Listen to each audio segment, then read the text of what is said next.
ಸಾಗರ ನಗರಸಭೆಯ ವತಿಯಿಂದ ಗಿಡ ನೆಡುವ ಕಾರ್ಯಕ್ರಮಕ್ಕೆ ಶಾಸಕ ಗೋಪಾಲಕೃಷ್ಣ ಬೇಳೂರು ಚಾಲನೆ ನೀಡಿದರು. ನಗರದ ಲಿಂಬು ಸರ್ಕಲ್ನಲ್ಲಿ ನಡೆದ ಈ ಕಾರ್ಯಕ್ರಮದಲ್ಲಿ ಪರಿಸರ ಸಂರಕ್ಷಣೆ ಮತ್ತು ಹಸಿರು ವಾತಾವರಣ ನಿರ್ಮಾಣದ ಮಹತ್ವವನ್ನು ಒತ್ತಿ ಹೇಳಲಾಯಿತು. ನಗರಸಭೆ ಸದಸ್ಯರು, ಅಧಿಕಾರಿಗಳು ಹಾಗೂ ಸಾರ್ವಜನಿಕರು ಭಾಗವಹಿಸಿ ಗಿಡಗಳನ್ನು ನೆಟ್ಟು ಪರಿಸರ ಜಾಗೃತಿ ಮೂಡಿಸಿದರು.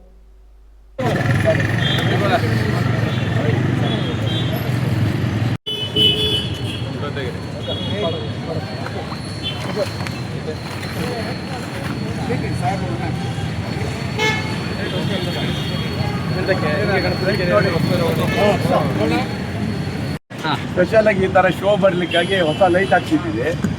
ಇದು ಆ ಕಡೆ ಅಗಲ ಆಗ್ಬಿಟ್ರೆ ಅದನ್ನು ಫುಲ್ ಗಿಡ ಹಾಕ್ಸ್ಬಿಡ್ತೀವಿ. ಕಂಪ್ಲೀಟ್ ಶೋ ಬರಲಿಕ್ಕೆ ಮಾಡಿದ್ದೀವಿ. ಚೆನ್ನಾಗಿ ಕಾಣುತ್ತೆ, ಅದಕ್ಕೆ ಗಿಡ ಹಾಕ್ಸ್ಬಿಡ್ತೀವಿ.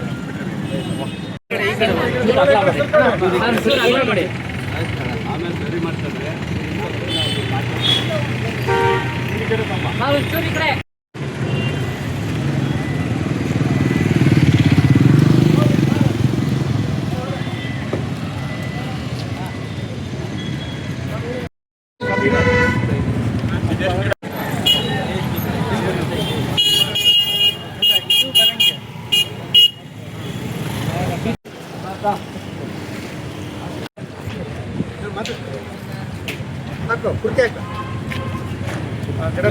ಇದು ಕಂಪ್ಲೀಟ್ ಕ್ಲಿಯರ್ ಮಾಡಬೇಕು, ಗಲೀಜ್ ಮಾಡಬೇಡಿದ್ದಲ್ಲ.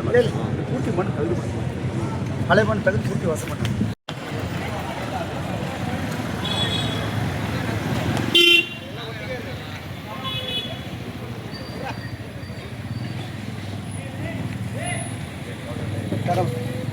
ಸಂಜೆ ಹೊತ್ತು ಇಟ್ಕೋಬೇಕು. ಇವಾಗ ಇಷ್ಟೊತ್ತಿಗೆ ಯಾರು ಇಟ್ಕೋತಾರೆ, ಜನ ಇರ್ತಾರೆ.